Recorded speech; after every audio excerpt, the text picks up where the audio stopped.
अपन आत्मा जैसे ये हमारे एक बीमारी ला रखी है इन नकली गुरुओं ने कि जैसे आप जी का कोई भी घर का सदस्य मृत्यु को प्राप्त हो जाता है, फिर उसके शरीर को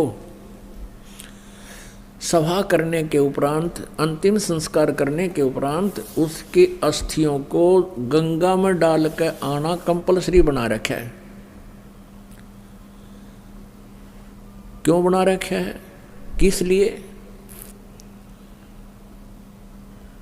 और ये कहते हैं तेरे पिता की गति नहीं होगी, तेरी माँ की गति नहीं होगी यदि वहां नहीं डाल का होगा। वहां फिर और ठग बैठे। यहाँ के भेजने वाले एजेंट अपना कमीशन ले लें और वहाँ बैठे वो जो गंगा में डलवाएंगे उन अस्थियों ने, वह न्यारे चार्ज करें। अपने आत्माओं, ये सब अज्ञान के कारण, तत्व ज्ञान के अभाव से हो रहा था। अब क्या होता है, जैसे एक व्यक्ति किसी किराए के मकान पर रहता है और उसको मकान मालिक कह देता है भाई मकान खाली कर दे, मुझे आवश्यकता है, तो उस समय वो छोड़ना जी ना करता।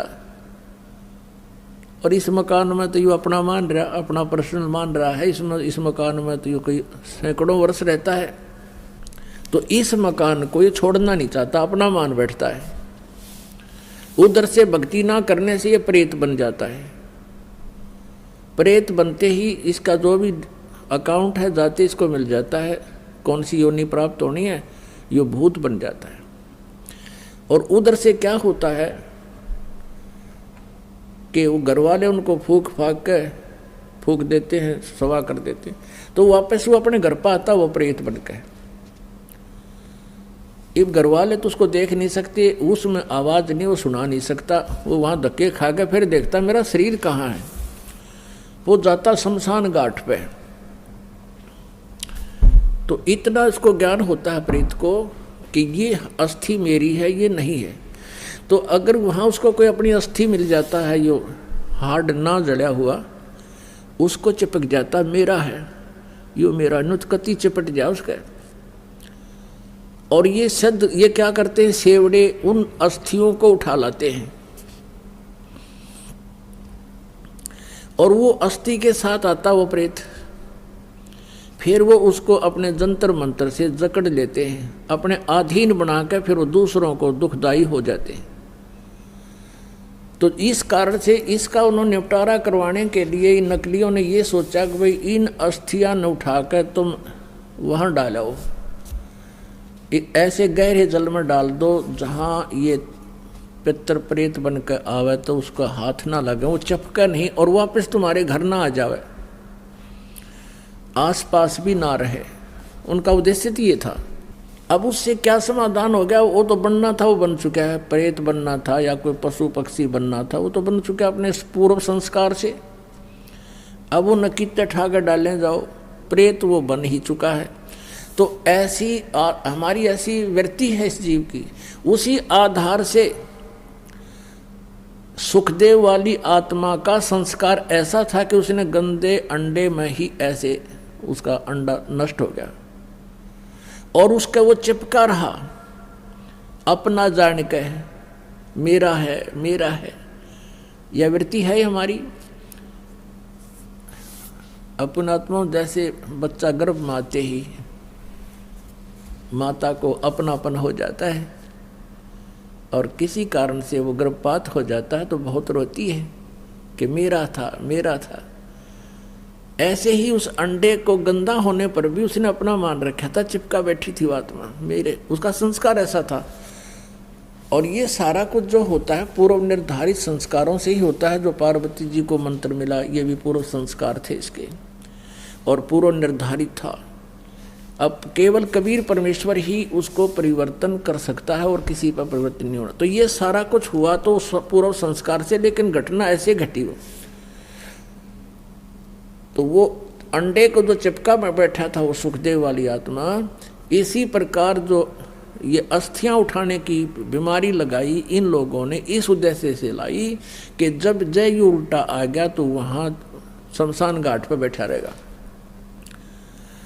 और आपने देखा होगा कि भाई कई क्या कहा करते थे कि भाई ये लड़का वहाँ जा रहा था और इसकी ठोकर लगी किसी वस्तु का, उस दिन से बीमार है, तो यो भूत चिपटा रहा है उसके अपने अस्थि के, और उसका ठोकर लगी, फिर ये चौधरी था, फिर अब कैसे मेरा ठोकर मार दी, इसका अंडी बनाता लकड़ता ही नहीं, फिर गधा बन जा है। तो वहाँ उनको दुखदायी होता था, इसलिए उन्होंने ये समस्या हल कर दी कि अस्थि यहाँ से फेंक दो कितने, यो एक स्थान पर ना चपका रहा, अंडे जा धक्के खानता कि तो और धक्के खा लेगा, बाहर चला जाएगा। ये उद्देश्य था।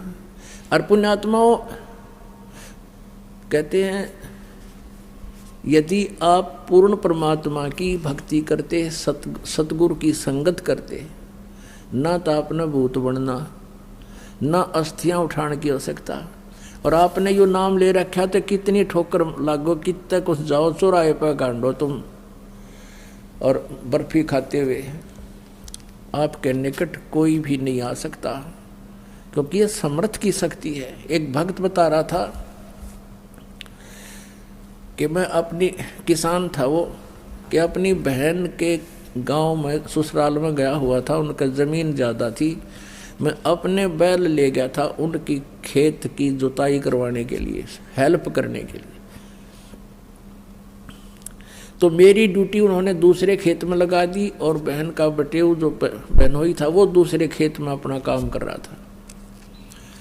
उस खेत के पास में एक छोटा सा तालाब था, तलैया थी, जोड़ी थी, उसमें एक छोटी सी मंडी बना रखी थी, और कोई वहाँ पर एक 5 किलो एक बेली होती थी, 5 किलो गुड़ का एक ही आइटम बना दिया करते, पेड़ा सा इतना बारा, वो चढ़ा गया वहाँ, उस वो को पीर प्यार था, पीर की मड़ी थी। वो कहने लगा मैं बैलों को पानी पिलाने के लिए जब उस गया वहाँ तालाब में, तो मैंने देखा इतना गुड़ दरा बहुत सुंदर, मैंने वो उठा लिया, कुछ तो आप खाया, कुछ कूट छेद कर बैलों को खिला दिया, चारे में डाल दिया। और नाम मैंने ले ही रखा था परमेश्वर कबीर जी का, आपके परमात्मा की शरण में आ चुका था। तो फिर मुझे वो इतनी दूर दिखाई दिया, एक दोपहर के समय वहाँ बैठा था मैं, कम से कम 50 फुट की दूरी पर एक 3 फुट का आदमी, सफ़ेद दाढ़ी, सफ़ेद कपड़े और नो आँखें लाल कर रहा, कहने लगा तू ठाडे की शरण में था, नाल तेरा बक्कल तारूं, उतने मेरा गुड़ खा लिया। तो तगड़े की शरण में था इसलिए बच गया, ना तेरा बक्कल तारूं, तने मेरा गुड़ खा लिया। ये भूत बेटी के बाप खावे कुत्ते, उनको भी यही आभास है कि मेरा है, बस दर्द दिहाड़े मेरा हो गया भी। तो पुण्यात्माओं, आप समर्थ की शरण आ चुके हो, ये तो आपका असर करें को नहीं।